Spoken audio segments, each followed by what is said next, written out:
Hari ini ngobrol bersama Acha Septriasa dan ada Doni Alamsyah. Hore.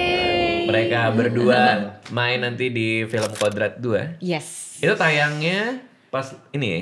Lebaran. Pas Lebaran. Langsung tuh hari pertama Lebaran kah Hari atau? pertama atau hari ke Hari pertama harusnya sih. Kayaknya ya. Pas lagi hilal itu kayaknya malam takbiran udah ada di bioskop kodratnya. Nah, film Kodrat 2 ini berarti lanjutan yang pertama apa gimana nih? Berkesinambungan kah atau? Iya, jadi Universe film baru. Kodrat yang kedua ini sebenarnya ini masih berkesinambungan dari Kodrat yang pertama.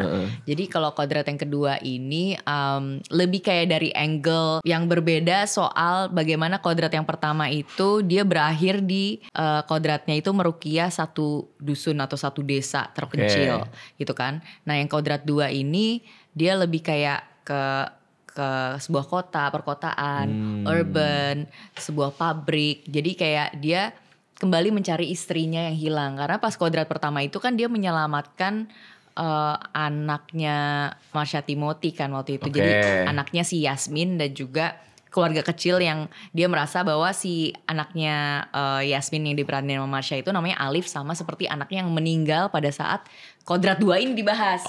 Jadi kayak Kodrat 2 ini kayak berapa menit awalnya itu kayak semi prequelnya gitu. Kenapa dia dijelasin tuh. Iya, dijelasin akhirnya kenapa dia dulu tuh kabur ke desa itu gitu. Tapi Aca kan terakhir kita ketemu gue tuh di Sydney. Iya, benar. Tinggal di sana waktu itu lagi liburan ke Sydney, Mas. Ketemu Aca, kita ketemu di hotel bawa anaknya waktu itu kita makan bareng. Terus abis itu ternyata pindah deket rumah gua, ya kan? Nah berarti sekarang apa nih, bolak-balik Sydney Jakarta kah atau gimana, Cak? Iya sebenarnya emang masih dalam keadaan bolak-balik Sydney Jakarta. Cuma yang sekarang ini bolaknya agak lebih panjang karena memang gue ada rencana renovasi rumah di sana kan. Jadi sekarang tuh emang lagi balik ke sini karena kita rumahnya lagi gak ada. Jadinya kalau udah direnov jadi gak ada tempat tinggal. Jadi makanya balik ke sini. Gitu. Oke. Berarti dari mulai proses reading Aca udah stay di sini waktu reading Kodrat 2 ini. Kodrat itu tahun lalu ya. Justru syutingnya udah tahun lalu. Iya. Oke. Kodrat itu tahun lalu, jadi syutingnya mulai bulan April ya. April sampai 2024 udah lama juga ya? Iya. sampai Mei. Akhir. Ya lumayan itu sebulan. Juni awal. Juni Ya. awal. Nah ini Mas Doni jadi siapa nih di sini nih? Di sini gua sebagai Sukardi. Siapa ini? Sukardi itu seorang suami yang mencari bukti-bukti tentang kematian istrinya yang dia pikir istrinya ini matinya nggak wajar di sana. Gitu karena di istrinya itu si Murni itu kerja di sebuah pabrik. Dan pabriknya itu menjalankan praktek pesugihan gitu, nanam kepala kerbau gitu. Di dalam tanah, di bawah tanah gitu kayak gitu. Dan ini berhubungan sama sosok-sosok menakutkan yang akan ditemuinnya nanti gitu. Jadi di Kodrat kedua ini ada dua sosok menyeramkan yang akan hadir di film ini. Yang pertama itu masih sambungan dari sosok menyeramkan dari Kodrat yang pertama. Musuhnya bernama Asuala kan. Nah yang kedua ini dari iblis anaknya iblis kayak gitu lah. Anaknya iblis yang punya sosok yang menakutkan dan sangat kuat. Nah yang satu lagi nih sosoknya belum bisa gue ceritain, tapi sosoknya menakutkan lah dan lebih besar, lebih gahar dibandingin yang Aswala ini. Yono Bakri bukan. Itu teman kita. Itu teman kita. Mungkin bisa kasih gambar tuh Yono Bakri gitu. Aswala berarti ini ada iblis baru nih. Pendatang baru nih, hero baru. Pendatang baru. Kalau bentuknya mungkin bisa kita lihat di trailer aja, teaser. Lihat trailer ya. Asu ada tanduk-tanduknya kan, gitu. Asu kan. Oh gitu. iya, terusin aja gak apa-apa. Kaget juga diasu-asuin baru. Bukan lu. Iya paham. Terus. Karena dari nama Asu aja kita bisa bisa ngegambarin bahwa itu asu nih, kayak apa nih, kayak asu nih, kayak gitu. Oke. Anu kayak iblis gitu kan, asu. Tapi yang kodrat pertama kan ada action-actionnya gitu kan. Ini sama kan? Lebih. Ini lebih. Dikasih porsi untuk actionnya lebih. Karena genre yang kodrat kedua ini horor, action, religi. Mas Doni kan dulu suka ini kan film action juga kan? Suka. Iya kan? Suka action, dan apa di sini juga ada banyak adegan-adegan gitunya kah? Jadi untuk Mas Doni sendiri maksudnya? Ya memang karakter Soekardi ini kan emang dimasukin ke kodrat kedua untuk nambah porsi actionnya, untuk nambah fight action di kodrat kedua. Gitu. Jadi emang nanti ada kayak tandem antara Soekardi dengan kodrat itu berantem sama orang-orang zolim dari pabrik kayak gitu. Berantem sama sama iblis yang dikirim sama musuhnya kodrat kayak gitu.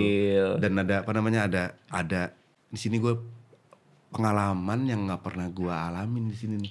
Ada scene yang scene yang kompleks tapi seru menurut gue. Jadi gue sama Vino lagi jalan, lagi berusaha lagi mencari Aziza dan mencari bukti kematiannya Soekardi ke pabrik. Terus tiba-tiba si Soekardi itu kena apa namanya? Apa kalau dikirim-kirim setan tuh masuk santet ya? Buhul setan itu. Santet ya. Gitu. Kalau dikirim-kirim setan terus masuk ke badan namanya apa? Santet. Kesurupan ya maksudnya itu. Jadi suka ya bukan ya? Itu apa namanya? Itu pelet. Sebagai orang yang suka melet orang saya tahu itu. Oh iya. Gue karena suka tukar tuh pelet. Santet sama pelet ya. Berarti santet tuh ya. Ngirim tulah. Jadi kayak diadu gitu antara si Soekardi dengan si kodrat itu. Karena dia kayak seolah disantet dikendalikan badannya. Iya, dikendalikan badannya. Nah itu gue dapat tantangan, gue harus fighting sembari kemasukan juga dengan cara yang unik yang nanti bisa dilihat di filmnya aja. Terus kita berantem di mobil yang goyang di pinggir jurang dan masuk ke dalam jurang dan jatuh dari ketinggian 30 meter gitu lah. Nah itu seru banget itu. Aja kebagian gak syuting melelahkan seperti ini udah ngedengerinnya udah kayak busetnya kayak ribet banget nih syutingnya nih. Itu pakai di saat dia terjun dari truk itu gue lagi santai-santai di hotel kayaknya. Sambil lagi jajan ini sama cemilan-cemilan Bandung ya. Tapi kalau untuk actionnya sebenarnya ada beberapa yang deket sama Vino sih yang bersentuhan sama kodratnya langsung.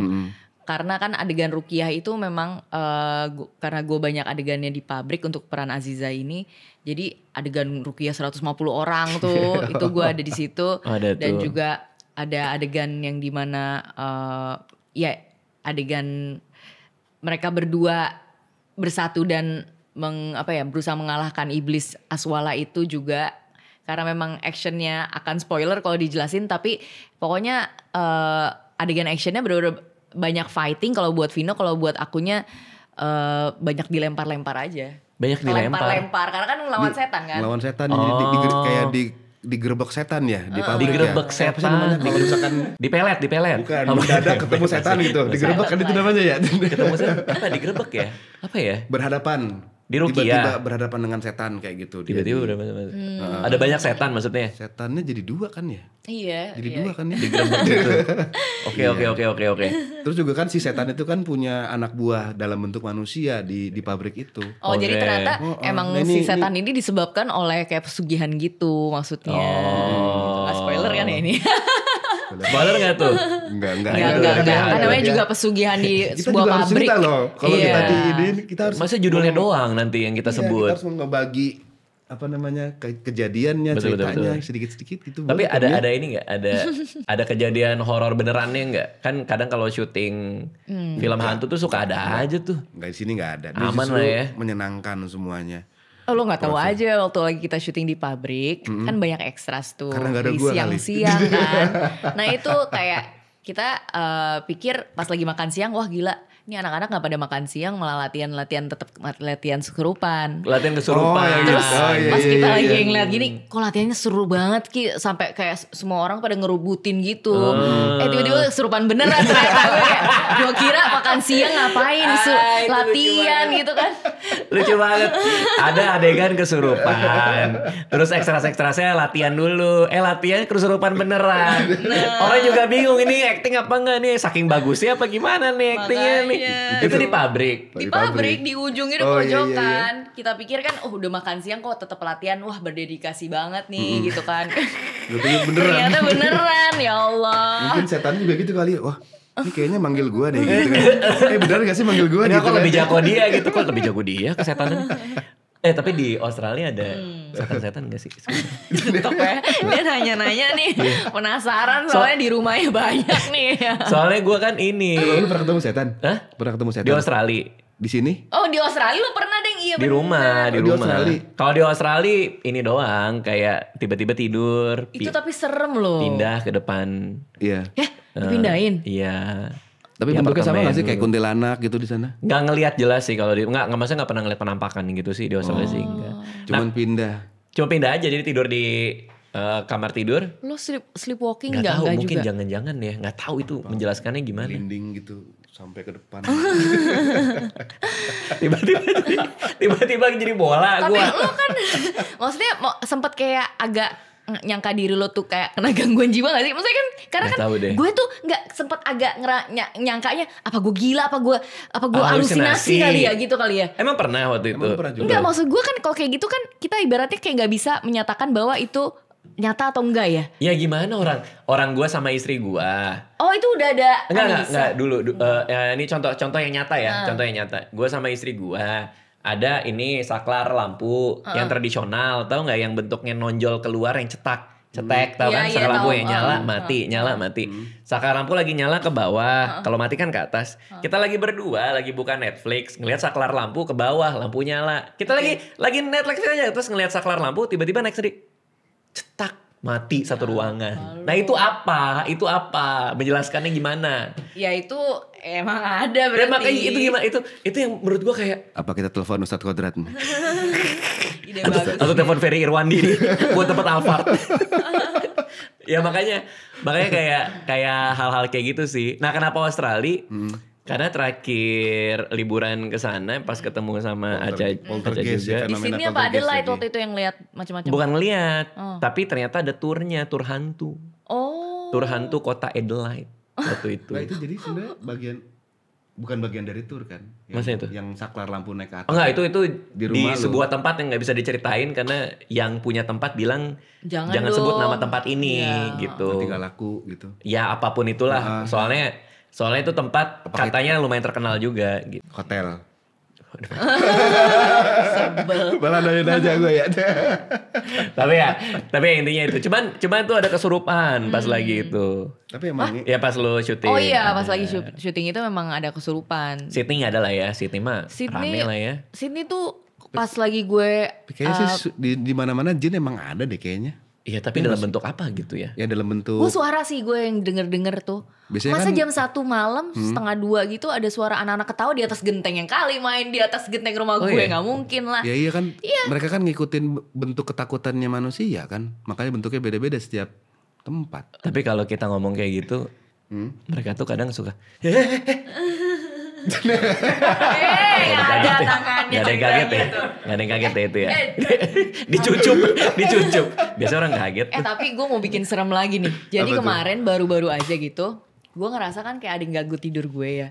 Udah beberapa hari gue jadi kayak, ya biasa lah yang namanya udah mau puasa kan, mendekatkan diri. Terus habis itu kayak banyak sholat malam gitu.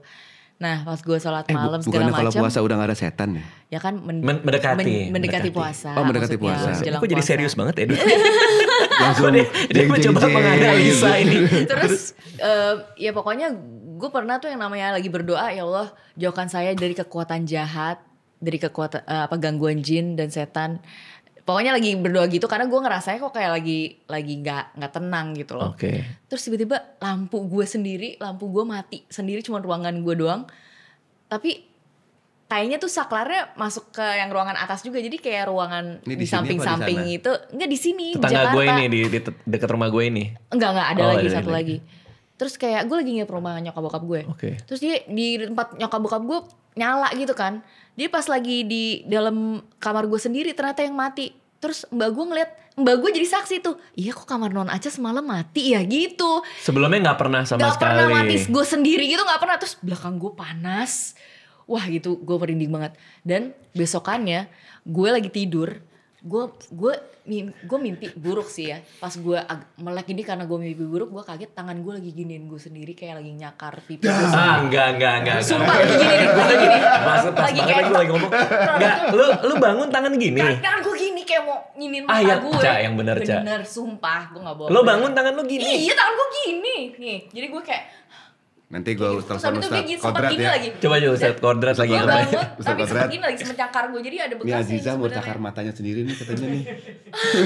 Tapi dia kayaknya belum pernah ngalamin. Mas Doni kayaknya belum pernah ngalamin kayak gitu-gitu ya. Pernah gue. Ayo coba dong di-sharing dong. Itu kan hampir tuh nyakar dirinya sendiri. Gue ini lupa sholat terus dibangunin sama kuntilanak. Aduh ya. Serius. Langsung ekstrim ya ceritanya ya. Kirain bercanda-bercanda ekstrim ternyata cerita dia ya.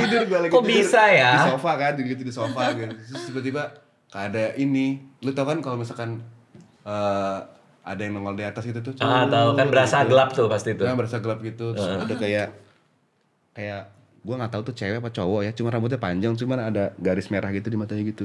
Gitu.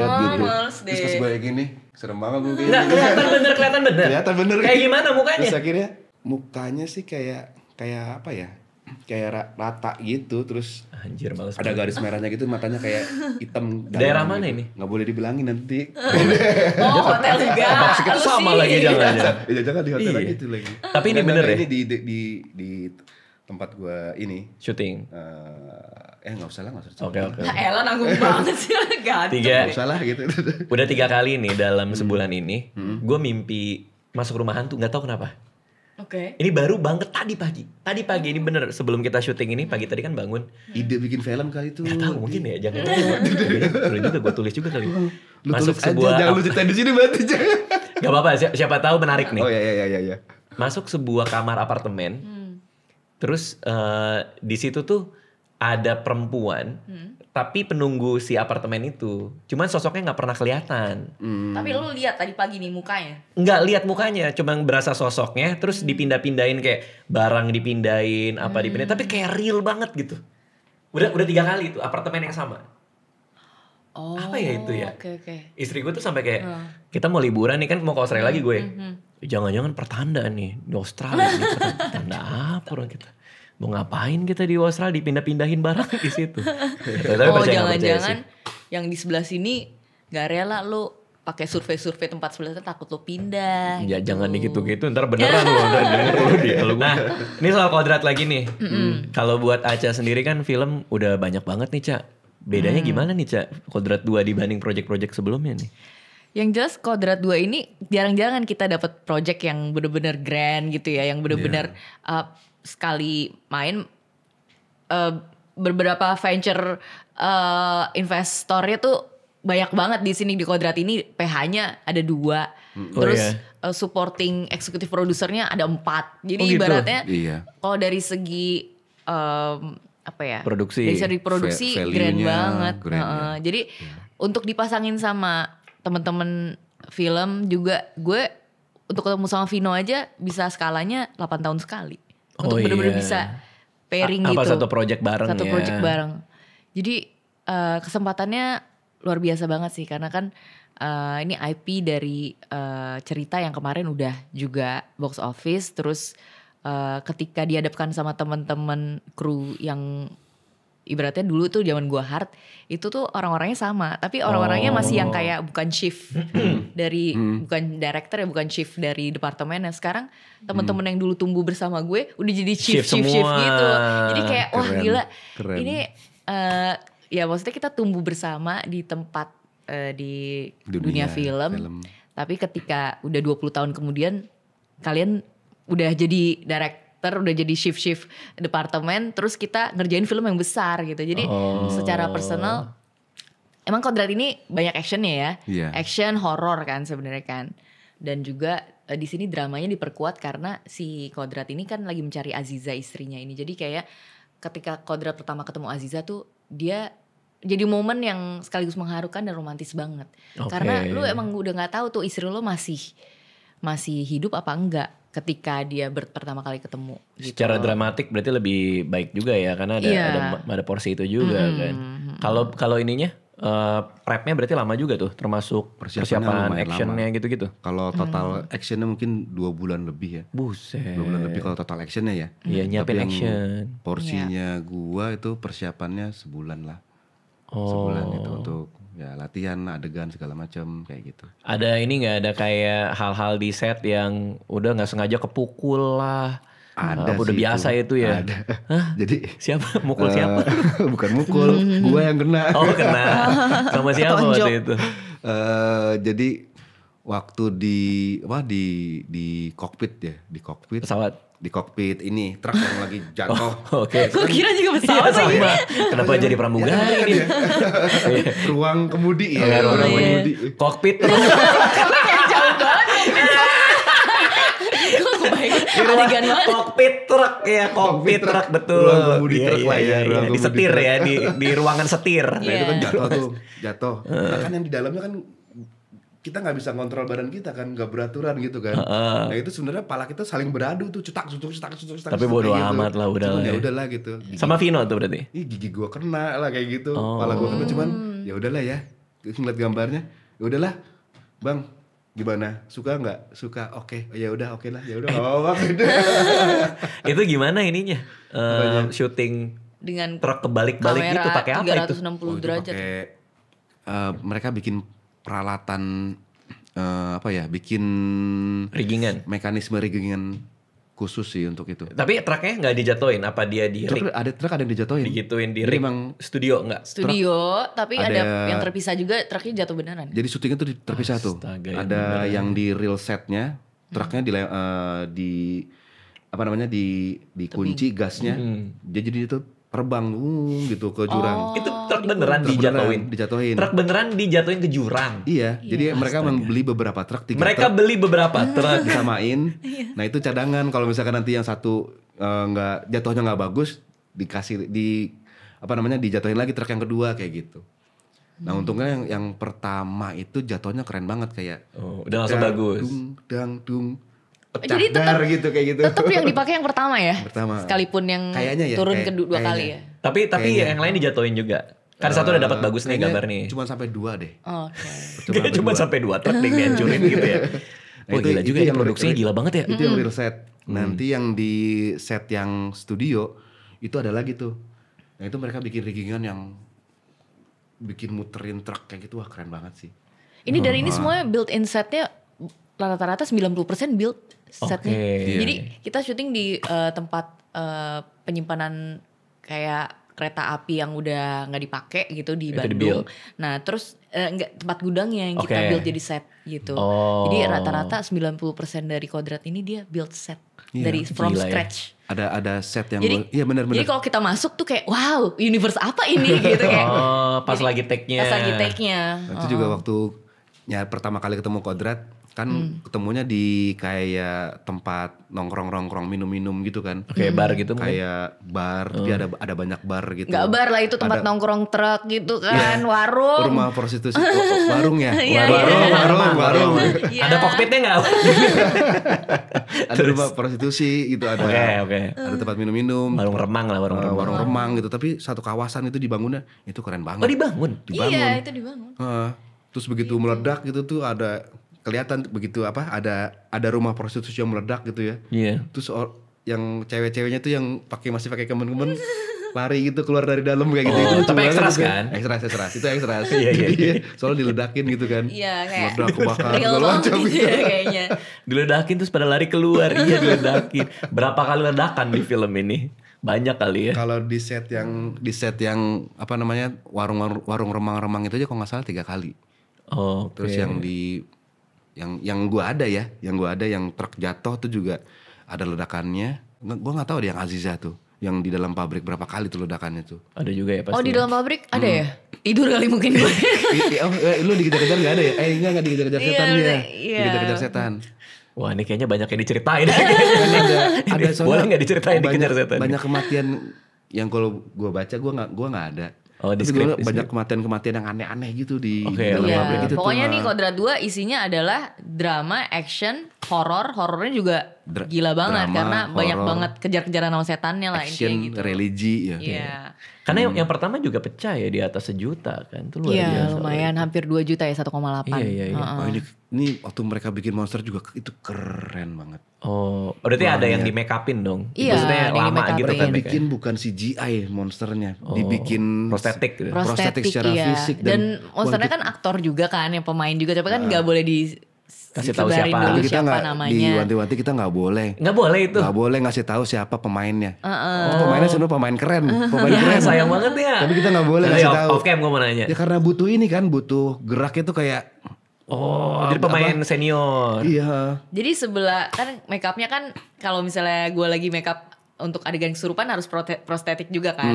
Gue ngelihat dia make up, perasaan dateng jam 5 pagi, udah jam 12 belum selesai juga gitu kan. Jadi bisa kayak 7 jam ya. 7 jam terus kasian katanya ya. 10 jam sih. Jadi 10 jam ya. Iya 10 jam make upnya. Jadi dia datang jam 5, gue datang jam 7.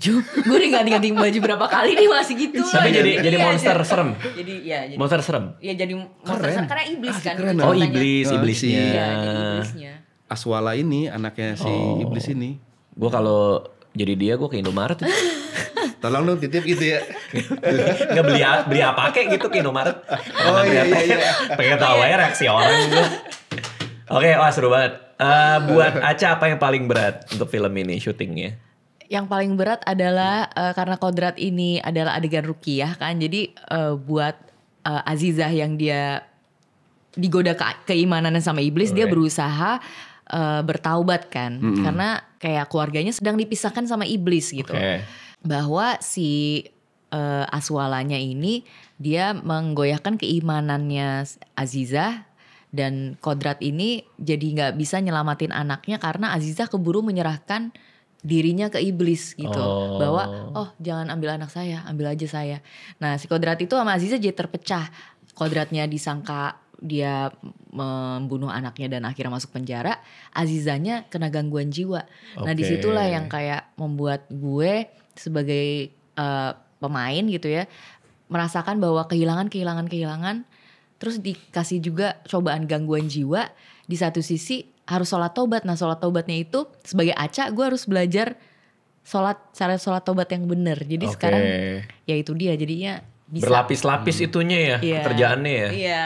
Itu akhirnya di crack di reading kah atau? Di reading ya kita suruh hafalin banyak ayat-ayat gitu sih. Di reading banyaknya kalau gue karena gue mainnya di dramanya. Actionnya juga cuma sedikit, gak sebanyak cowok-cowok ini. Jadi gue lebih banyak ngafalin ayat-ayatnya itu. Tapi yang bikin merindingnya adalah ketika gue berusaha memecahkan adegan sholat tobat itu. Karena kan itu kan harus benar-benar ngerasain yang namanya berdosa banget kan. Karena si Azizah ini kayak udah murtad aja gitu. Karena dia lebih percaya sama iblis gitu kan. Dan ketika gue untuk mendeskripsikan adegan orang yang kayak pengen memohon sama Tuhan tapi sudah merasa dirinya hina. Nah itu kan gak bisa kayak sedih biasa gitu. Gak bisa kayak peran-peran yang pernah gue lakuin ya. Kayak gini nih kira-kira. Gue baca dari skrip dia gak cuma nyerahin hati dan keyakinannya doang loh. Fisiknya juga kan. Iya kayak sama iblis gitu. Itu keren sih gue bilang. Jadi pergolakan batinnya itu adalah ketika sebagai pemain kita berusaha mengenal experience kita sebagai kita sendiri nih. Ketika kita merasa berdosa. Tapi menghadirkan rasa penyesalan yang sangat luar biasa sampai kayak lu bener-bener gak bisa sholat. Pokoknya intinya gue harus menganggap diri gue tuh kayak terlalu hina buat sholat gitu. Nah itu dia yang susah menurut gue. Mas Doni yang paling susah apa selain gigit kepala Vino? Kan kena gigi tuh kan? Di kokpit. Kepalanya kena gigi. Tuh masih ada tuh bekasnya tuh di kepala Vino tuh. Kalau action sama Vino di scene yang lain sih mungkin udah terbiasa lah sama Vino kayak gitu kan, berantem sama orang dan Iya. Nah, unik ya Bang Charles ini suka menggabungkan beberapa genre menjadi satu kesatuan dalam sebuah scene. Misalkan kalau biasanya gue itu action aja, ini Bang Charles suka gabungin nih antara action jadi action komedi digabungin kayak gitu. Nah itu kadang-kadang jadi harus berkomedi nih. Kita nggak berkomedi, justru kita tantangannya adalah kita nahan ketawa. Pada saat kita harus serius nih berantem stok gitu. Bang Charles punya kreasi lah gitu untuk bikin adegan ntar diginiin ya Don, nanti lu ambil botol ntar gini-gini ya Dan, ntar gini ya gitu. Kita kan jadi refleks karena kejadian emang lucu ya. Kita harus nahan ketawa gitu. Kan gitu. Yang mesti kita marah yang lu harus udah ketawa kayak gitu. Itu pernah berapa kali gagal take gara-gara ketawa tuh? Pernah. Kalau Vino aja ketawa gitu kan.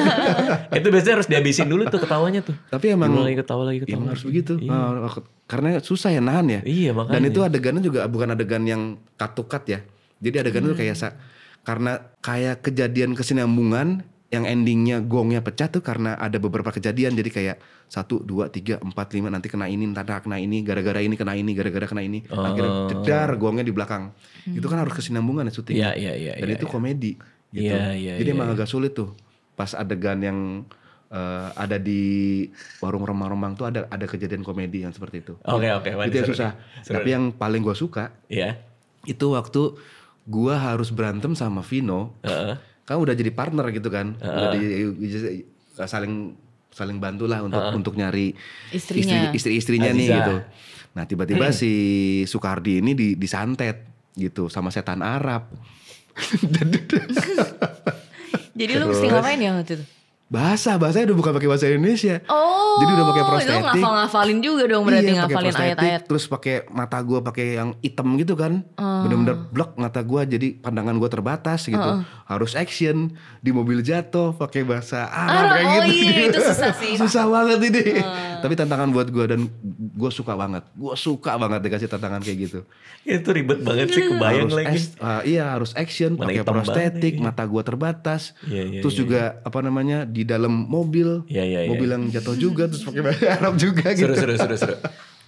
Berarti Kodrat 2 bisa ditonton tanggal ketika muncul hilal ya, jadi pokoknya lebaran 2025, either tanggal 29 atau 30 ya kayaknya Maret. Ada OST-nya juga Menyala Matahariku. Iya.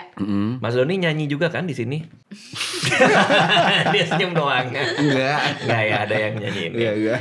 Terus ada yang nyanyi lah. Kalau trailernya udah ada di YouTube resminya Magma Entertainment juga ya. Bisa ditonton situ. Nah, terakhir nih. Kan ini sebenarnya namanya Ngabuburit Nanya-Nanya. Biasanya gue kan nanya tamu-tamu nih. Tadi kita seru banget nih ngobrol ini. Nah gantian, satu pertanyaan ada nggak buat saya? Oke. Aca dulu kali. Kenapa penasaran banget sama dunia setan? Apa? Itu tadi kayaknya ngomongin setan gitu kan. Kenapa penasaran? Kenapa penasaran? Kenapa penasaran? Kalau untuk Kodrat ya emang ada penasaran soal ininya. Soal story-nya, soal story filmnya. Kenapa penasaran tadi nanyanya ke Aca? Karena tadi ada soal mimpi itu dan mau ke Melbourne. Gue lagi mau berangkat ke Melbourne liburan ini. Jadi penasaran nih. Jadi ada hubungannya nggak? Ada hantu-hantunya nggak? Persiapan gitu. Iya, persiapan ketemu maksudnya. Tapi rumah gue tuh dulu itu emang banyak cerita aneh-aneh. Tapi sekarang lagi lumayan cooling down. Hati-hati namanya Ifrit. Kok jadi Ifrit? Nyebut nama tiba-tiba. Nama setan ini. Kenapa Ifrit? Itu nama setan kan? Iya kan? Iya, jin Ifrit kan? Ada apa dengan Ifrit? Ya aku suka begitu dia. Kenapa? Suka gitu dia. Apa itu? Suka jahil. Kayak gimana sih? Jin Ifrit kan? Nggak. Itu kayak gimana? Dia jahilnya gimana emangnya? Gue juga nggak tahu. Kayak gitu, suka mindah-mindahin, suka. Mindah-mindahin itu. Oh itu. Menghadirkan kehadirannya. Gimana sih? Menghadirkan keberadaannya dengan cara yang aneh-aneh itu. Dengan cara yang aneh-aneh. Oke, Aca ada nggak Aca? Penasaran. Kan lu udah ngebangun banyak banget ya milestone gitu lah di sini, udah banyak bangun IP. Apa sih yang membuat lo kayak, aduh pengen deh bawa anak-anak lo ke Australia? Maksudnya gimana tuh? Ya apa yang membuat lo pengen ujung-ujungnya pengen sosok observe. Ya ke Australia lah, ke Melbourne lah. Apa mau pindah ke sana? Iya gitu. Padahal lo kan banyak IP-nya di sini. Gue aja yang main film di sini udah lama. Aduh susah banget kayaknya mau ninggalin. Jujur, gue waktu itu memang ada beberapa tempat yang gue mau lihat sebagai tujuan pensiun. Salah satunya memang Australia juga. Kenapa Australia? Karena ini gue sama Australia lumayan dalam nih. Dulu gue pernah summer course di sana, pernah kuliah juga di sana. Banyak teman juga di sana. Temen gue ada yang polisi di situ. Oh, ada yang polisi. Ada polisi berkuda namanya. Oh iya. Namanya Richard ada. Jadi emang karena connection itu. Tapi setelah melihat begitu banyak forum pensiunan. Ada forum pensiun. Iya, forum-forum buat orang-orang pensiun, sharing soal pensiun dini gitu-gitu. Kota nomor 1 buat pensiun malah di Bali, di Indonesia. Iya benar. Yang ngomong orang Australia apa orang bule, Indonesia? orang bule. Orang bule, orang Eropa, juga. orang ini bener. Ada Lombok, ada Bali. Bahkan di forum pensiunan yang lokal-lokal itu banyak yang ngomong Banyuwangi. Iya, Banyuwangi katanya enak buat pensiun juga. Nah, abis itu sih gue jadi lagi mikir sih. Kalau suatu saat memang jadi pensiun, apa nggak lebih baik di sini juga gitu. Setelah melalui banyak sekali membaca dan ngobrol dan lain-lain. Tapi Australia tetap keep in mind aja sih. Nah kita liburan ke Melbourne memang karena gue juga suka Australia aja gitu. Oh gitu, karena emang dulu sekolah di sana jadilah kangen kopinya lah, kangen breakfastnya, makanannya, udaranya, pantainya gitu ya. Iya, kopinya sih terutama ya. Iya, kopinya enak banget. Tapi lu lebih enak Jakarta apa Sydney? Sebenernya kalau gue rasa sebenarnya lebih enak Sydney sebenarnya. Kalau gue tuh betah kebetulan di sana. Tapi kalau Jakarta gue ngerasa memang karena kesempatan kerja aja yang bikin gue lebih lama pengen spend time di sini gitu. Lagi pula kan kalau misalnya di sana gue harus melepaskan segala atribut keartisan untuk kalau mau mulai bridging karir baru, ya itu rencana gue. Jadi gue mau berkarir di sana. Iya, jadi kalau rumah gue udah jadi nih, gue pengen berkarir di sana. Iya. Karena gue pikir ya anak gue kan udah tumbuh di sana nih. Pas dia pindah-pindah gitu, gue ngerasa kasihan juga sama dia. Bener. Kayak dia nggak, teman-temannya dia di sana, bahasanya dia juga lebih ke sana.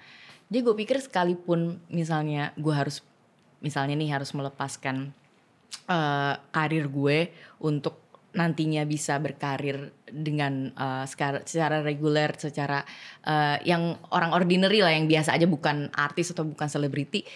Ya gue pengen coba sih kalau untuk bisa, karena kan ya cepat atau lambat kita pasti bakalan sama anak-anak juga kan gitu. Kadang-kadang kalau kayak kita ya, maksudnya seniman gitu, kayak gue kan suka stand up, terus pada suka acting, pekerjaannya itu juga kan. Kalau nggak ngerasain seni itu lagi ya, manggung atau apa tuh kayak ada yang kurang nggak sih? Iya. Benar. Kayak kalau nggak terima skrip atau kalau nggak stand up itu kayak ada yang kok kayak gue nggak membuat sesuatu gitu. Iya, ya kayak hampa gitu ya. Iya kan ya? Kayak kosong gitu ya. Iya. Karena kita orang dari kehidupan seni ini ya, ke industri kesenian gitu.